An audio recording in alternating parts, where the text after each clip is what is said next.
கன்னத்தில் முத்தமிட்டாள். மயங்கும் மங்கையின் கதை. யமுனா தன் குடும்பத்தை மிகவும் நேசிக்கிறாள். அவர்கள்தான் அவளுக்கு எல்லாம்.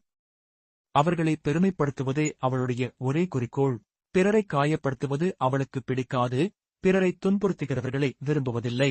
யமுனாவின் சகோதரி மாயாவை மணந்தவர் அர்ஜுன். அவர்களுடையது காதல் திருமணம். மாயா மற்றும் அர்ஜுன் ஜோடி இலக்குகளின் சரியான வரையறைகள்.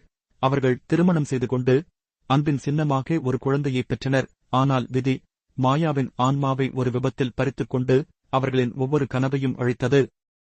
பின்னர் தனது ஆண் குழந்தை தருண் யமுனா மீது கொண்ட காதலால் அர்ஜுன் யமுனாவை திருமணம் செய்ய ஒப்புக்கொண்டார். ஆனால் அவன் அவளை காதலிப்பானா? மீண்டும் யாரையாவது உள்ளே அனுமதிக்க அவர் தனது இதயத்தை திறப்பாரா? நான் கல்யாண மண்டபத்தில் என் அர்ஜுன் மாமா அருகில் உட்கார்ந்திருந்தேன். என் இதயம் நெஞ்சில் அடித்துக் கொண்டிருந்தது. இதைப் பற்றி நான் எப்படி உணர்வது என்று எனக்கு தெரியவில்லை. அவர்கள் ஒருவரையொருவர் காதலித்தார்கள். இது தெரியாமல் நான் பல வருடங்களாக அவரை காதலித்தேன். என் காதல் ஒருதலை காதலாக 13 வயதில் இருந்து இருந்தது. அது இன்னும் ஒருதலை காதலாகவே இருக்கிறது. என் சகோதரி காதலித்தது அர்ஜுனை என்று எனக்குத் தெரிந்தபோது எனக்கு கோபம் வந்தது. தாலியைக் கட்டிய பிறகு அவர் என் வகிட்டில் குங்குமம் வைத்தார். அவர் இப்போது எனக்கு மிகவும் நெருக்கமாக இருந்தார். என் உடல் உணர்ச்சியால் நிரம்பி வழிந்தது. பின்னர் அவர் என் தாலியில் கொஞ்சம் குங்குமம் வைத்தார். இதன் மூலம் நான் அதிகாரப்பூர்வமாக என் அர்ஜுன் மாமாவை மணந்தேன்.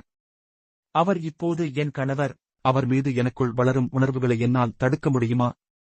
என் கழுத்தில் தருண் அழகாக ஒட்டிக் கொண்டிருக்க நான் காரை நோக்கி நடந்தேன்.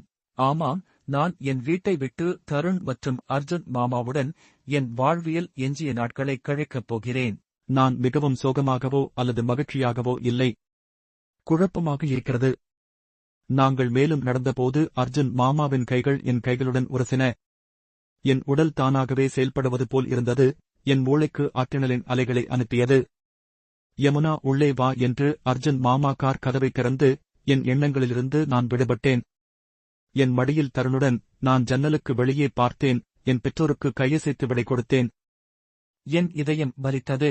அர்ஜுன் மாமா எங்கள் அருகில் உட்கார்ந்திருப்பதை உணர்ந்தேன். கதவு மூடியதும் கார் புறப்பட்டது. என் கண்கள் கலங்க ஆரம்பித்தன. என் வீட்டை, என் பெற்றோரை விட்டு